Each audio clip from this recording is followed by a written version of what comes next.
Hello everyone, it's SpawnPoiint and I think I've finally finished my gaming setup. So today we're going to do a full desk setup and room tour where I'm going to show you everything in this setup, including the desk, the PC build and all of the accessories that I'm using. But not only that, I'm also going to show you around the rest of the room, which I don't think I've ever done before. And to give you an idea, this is what the room looked like before, and then this is how it looks today. So hopefully it'll give you some ideas for your own setup or your room, and everything that I show you is also linked down below.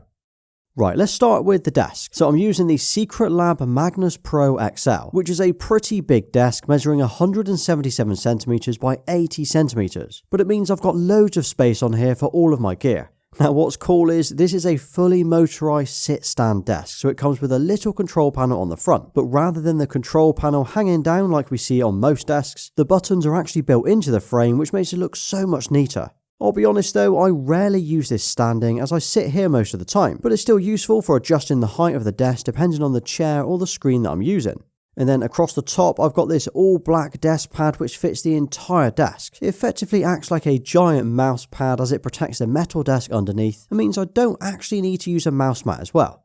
It's also magnetic, so it snaps into place and doesn't move around while I'm using it. And if you wondered how I keep this desk so clean, as I'm asked this quite a lot, I just use a microfiber cloth with distilled water. That's it. No fancy products or sprays as they tend to leave marks or go smeary. I literally just use water.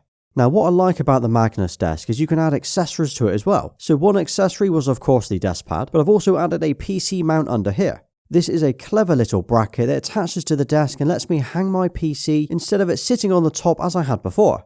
I also picked up one of these magnetic headphone mounts which snaps into place on the front of the desk. Perfect for those headsets that don't have a dock or a stand, and it's a pretty cool way of displaying it.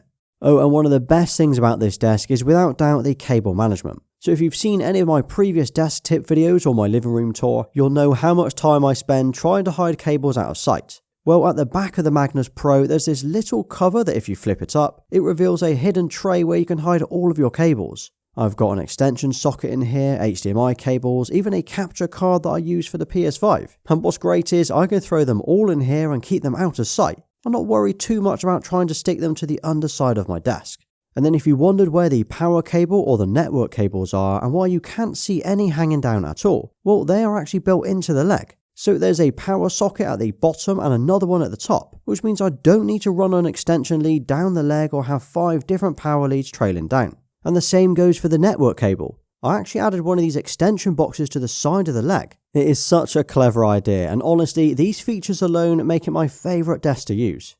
And then this is the monitor that I'm using, which is an absolute beast of a screen. It's the LG UltraGear 32GS95UE, which is a 32-inch 4K OLED that supports up to 480Hz. I've had a couple of 27-inch monitors on here, but I honestly think 32 inches is the perfect size for my desk. And visually, it is the best looking monitor that I've ever used. Like, no matter what game I play on here, the picture quality always looks awesome. Although, to be honest, most of the time I play FPS games like Call of Duty, Warzone, and the odd night on Valorant. And that is one thing that I've noticed as well, is how fast this thing is. I mean, sitting at a desk will always feel more focused anyway, but this has a crazy low input lag and response time of 0.03 milliseconds, which is lightning fast. It can also hit 480Hz if I drop the resolution from 4K down to 1080p, so it'll play pretty much any game that I throw at it on PC. Now the PS5 maxes out at 120 FPS, while the PC I'm running will easily hit 3 to 400 FPS in games that support it. Also it has VRR, G-Sync and FreeSync Premium Pro. Oh, and this is the first gaming monitor that I've used that has speakers built in, which I didn't think I'd use too much, but it turns out there are times I just don't want to wear my headset, so using the inbuilt speakers actually helps me out.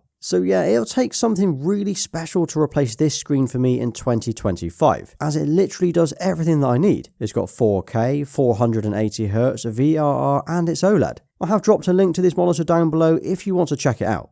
And then this monitor is attached to the Magnus Pro Arm, which is designed for the Secret Lab desk, but to be honest, this should fit any desk as it's just got a clamp on the bottom. Personally, I prefer using my gaming monitors on an arm as it means I can move it around and get the perfect height and distance when I sit down. It also looks so much cleaner when you've not got a huge monitor base or feet taking up space on the desk. Oh, and it also has cable management built in, so the cables can be hidden inside the frame itself, which is a really neat idea.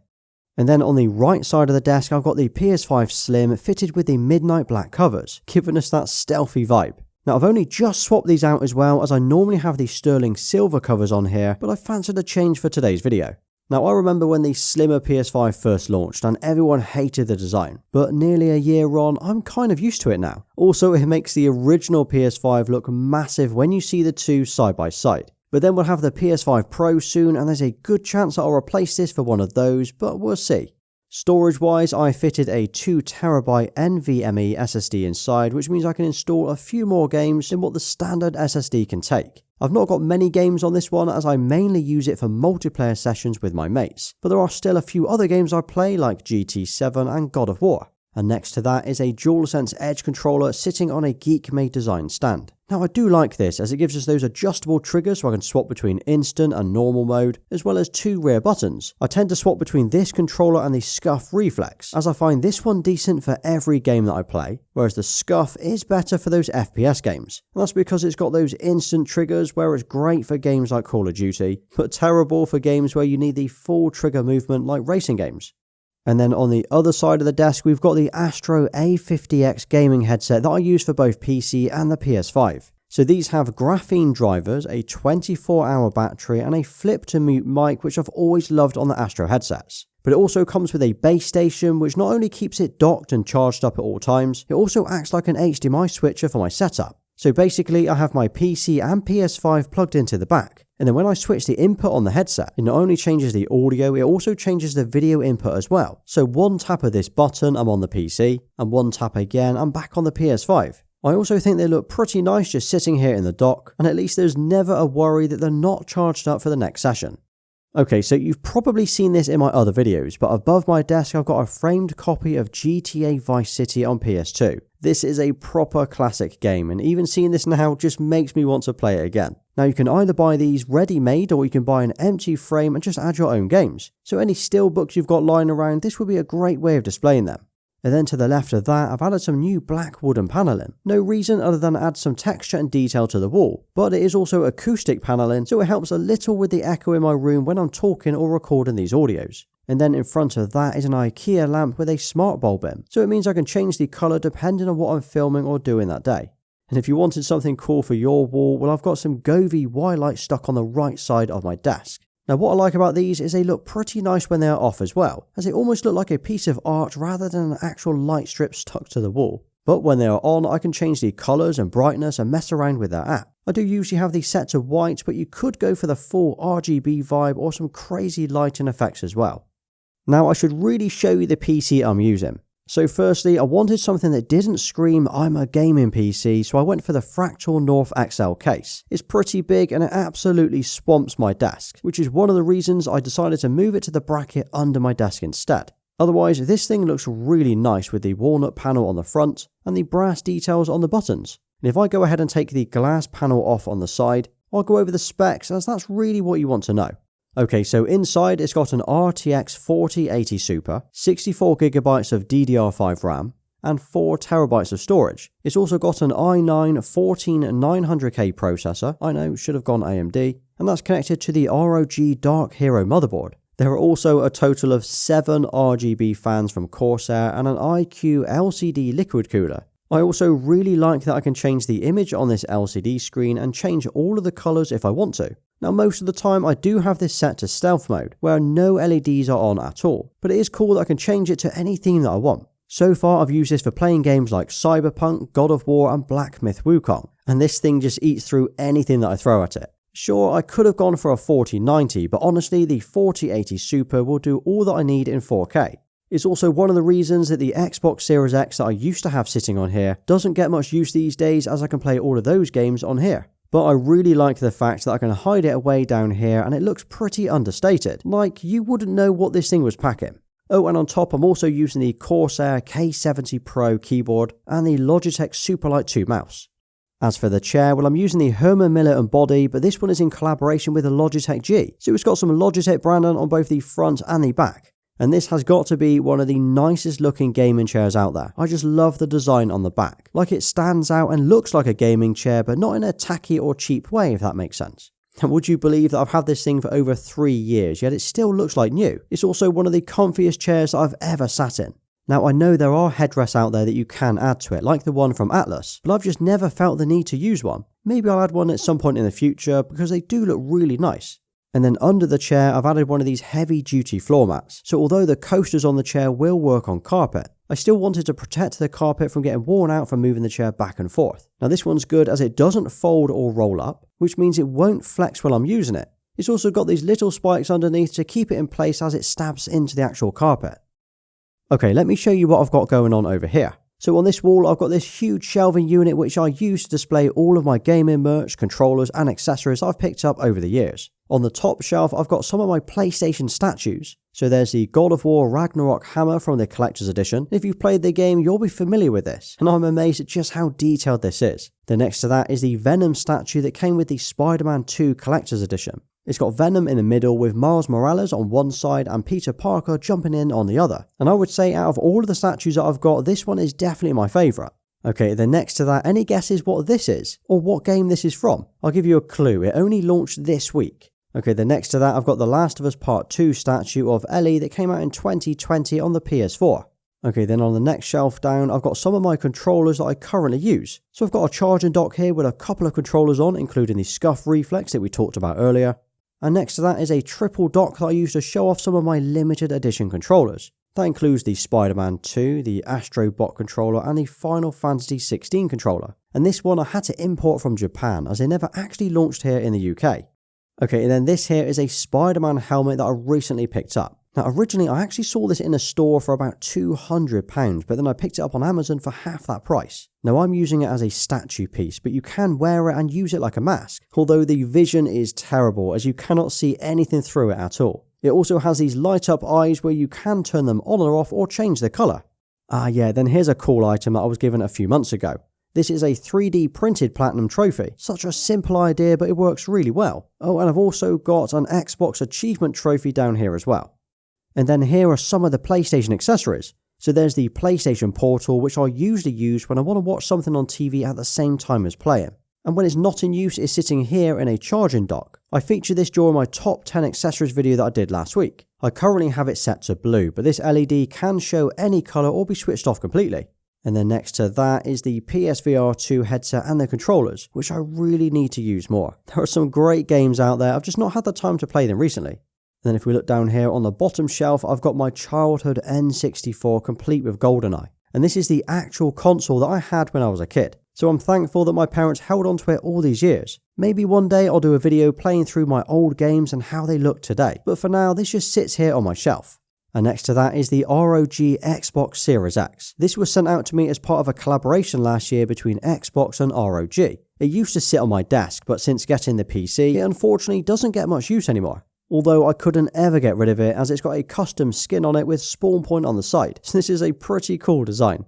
And next to that is my collection of steelbooks. Now I usually buy my games digitally, but when there's a steelbook that I really like, I will try to pick it up at launch. But I definitely need to find a better way of displaying these than just having them stacked up over here.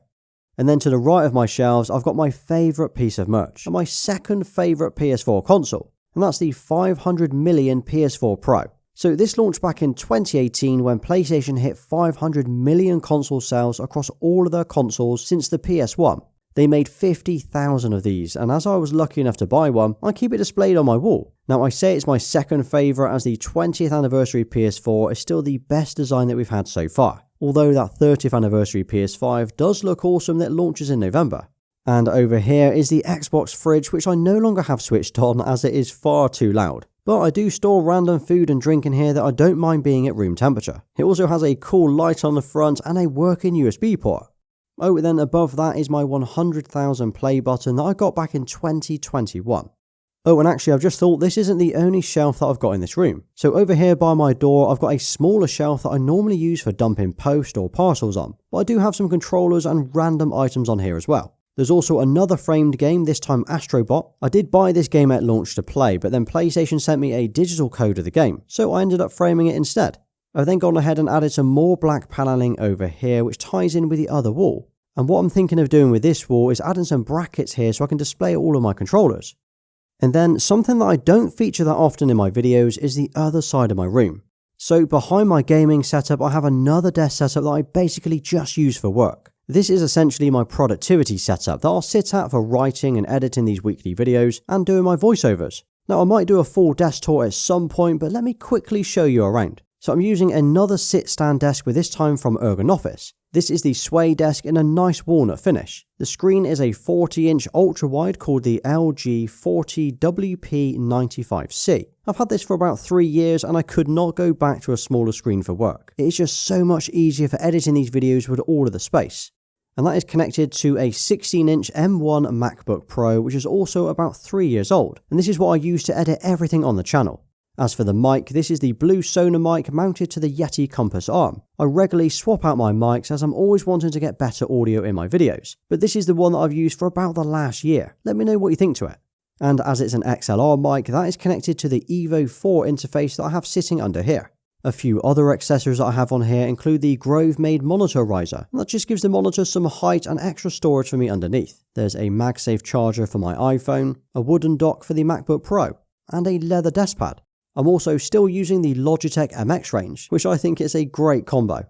Now, although this setup isn't really a gaming setup, I do have some gaming items on here as well, like the controller stand, so I can turn my PS5 on behind me without actually needing to move. And then on the wall to the left, I have these two PlayStation frames as well. So we've got the classic PS1 DualShock controller and the PSP, and these are my favourite frames from Grid.